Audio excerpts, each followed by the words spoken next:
Hi, my name is Axel, and I've been playing testing for Mechabreak on and off for almost a year now, which is why I am so excited that the open beta is finally upon us. Everybody gets to play now, and everybody gets to talk about it. So I am here to lay out everything you need to know about the upcoming Mechabreak limited access beta test. For those who don't know, Mechabreak is a third-person action game featuring mecha robots called strikers. These strikers are all unique, with various weapons, ability, and synergies. The gameplay is super fast, leaning heavily into the idea that mechs are flying machines equipped with powerful jet engines rather than slow-paced armor titans. If I had to describe the game in one phrase, it would be freedom of movement. Players can cross large fields, climb mountains, and blade dance in close range. And I gotta tell you, the combat mixed with range and melee is incredibly satisfying. And what's also interesting is that Mechabreak attempts to tackle the multiplayer mecha problem. And what is the problem, you might be asking? The damn problem is, we don't really have one. Most multiplayer games on the market are either generic shooters, fantasy MOBA RPGs, and few choices for fans of giant robots that want to play with each other. There's Armored Core 6 and Gundam Breaker 4 that are going to be out there now, but those are mostly single player focused games. So Mechabreak is trying to fill this niche with the extreme movement of akin to some of the Armored Core games and trying to fill that multiplayer niche. If that sounds pretty cool and fantastic in your head, trust me, it is better to try it for yourself. Then the question becomes, well, if you wanted to try, how do you get in? The PC only beta test runs from August 3rd to August 13th. The first portion, starting August 3rd, running to August 8th, is a limited test with 4 ways to obtain access. You can either pre-register for the game on the official website before August 3rd. You can try to obtain a test Steam keys through Twitch shops, which I will be streaming the game whenever I can. You can fill out a questionnaire on the Mechabreak Discord server, or you can obtain the test access through quote-unquote partner platforms, most likely X, formerly known as Twitter. Now, if you don't get in within that August 3rd to August 8th timeframe, that's perfectly fine, because on August 10th, the test will become open to the public. All you have to do then is to apply for the playtest on the Mechabreak Steam page. Once you're in the game though, that's where the fun begins. You'll be met with a decent tutorial section that goes over all the basic movement and abilities of the game. It also introduces you to the Achilles. That's the starter multi-role striker. After a 6v6 versus AI game, you'll be able to freely explore the rest of the game. But more importantly, you'll probably have to decide which mecha to play and focus on.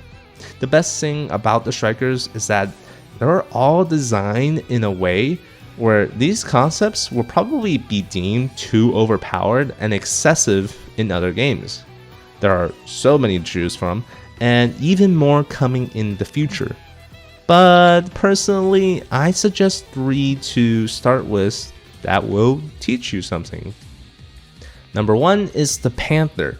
Now, this is a premier melee strikers, and one of the top reasons I fell in love with the game.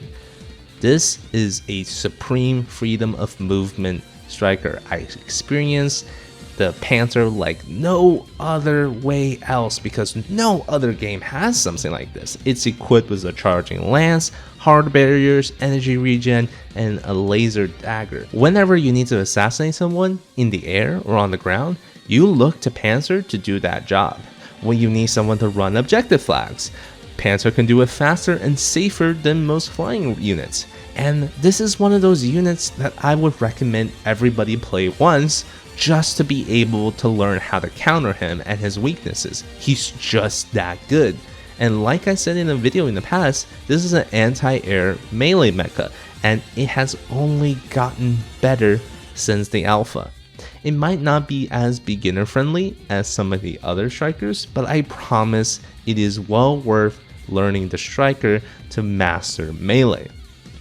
But that kinda leads to another question. What do you think about melee mechs? Do they make any sense? Like, why punch someone when you can shoot them in space with a laser 10,000 meters away? Personally, I think melee mechs are just cool, but not very practical.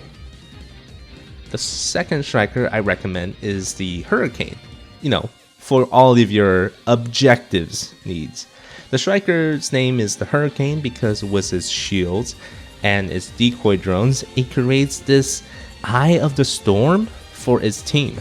And then with all of its lasers and fusion blasters, it can cut through the enemies. The Hurricane is an excellent dodge tank that can excel at all range of combat. It protects, it attacks, and most importantly, it steals your objective stacks. In my humble opinion, Hurricane is the paladin of the strikers available, with its wide versatility, good defensive options, and it doesn't really sacrifice that much damage for it. It is never bad to have a Hurricane on your team in the 6v6 objective mode. This is a great striker to also learn mid-range on, so definitely try him out if you're a beginner looking to deal some damage or protect yourself. The third striker I really recommend is the Achilles. Again, I'm just putting my favorites out there because I think the Achilles is just a straightforward sniper with a jetpack. Yes, it's really good without the jetpack. Its energy rifle is damaging and precise. You can free aim the reticle if you're good at clicking heads. You'll be able to skip the lock-on time if you're that good, and your other FPS training can cross over here. However, the best thing about the Achilles is that you can keep elevation while aiming using the jetpack, which allows you to get these extremely advantageous angles no other sniper can get. And I'm always manually aiming with the Achilles and then jetpack boosting after every shot to keep mobile and to keep my opponents from locking onto me. And in addition, Achilles has really good defensive options with the personal shield and the infinite stun claw funnels. Now these claws, these stasis claws, as far as I know, are the only hard crowd control in the game. This is a great option for people who want to learn how long range fight works, but still have the ability to aid and get up close and personal with the team fights, because those stasis claws can really shut down some of these melee strikers, where you can loop these two stacks into each other for like a 6-second stun or something ridiculous like that. And if you have good typical first-person shooter skills, then you're free to click around with the Achilles on the zoom mode, and that is really fun. If you want to see more of the strikers, I have some videos on my channels as showcases for abilities, gameplays, and my thoughts, but please be warned, those are probably outdated by now.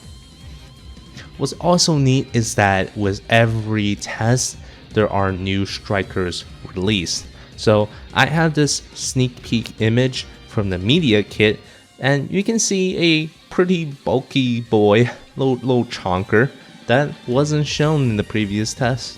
So I wonder what's that gonna be. Now there are 3 primary modes in Mechabreak, although I think I'm only allowed to talk about 2. There is a 6v6 objective based queue where each map has a different objective to fight over. So there's capture the flag, push the cart, point capture, domination, and also a sudden death mode. Each 6v6 map is wide, sometimes destructible, and they have their own quirks. For example, a sandstorm can appear in the middle of the match that disrupts lock-on mechanics. And these maps are really gorgeous and makes you feel like you're a giant mecha running around instead of just like a human-sized robot in like a city or whatever. Now, there are a smaller 3v3 size queue that is focused on team deathmatch. These are short and sweet games, but they're also explosive brawls because the map pushes you to sort of get attacking each other.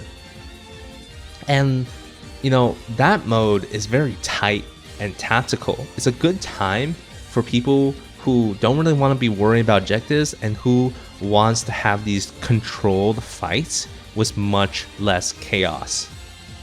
Overall, I'm excited to say that the gameplay is really solid, but the gameplay isn't all there is to this game.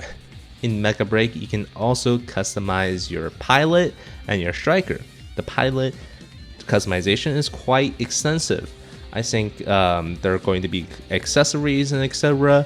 And the customization is on par with most Asian MMOs.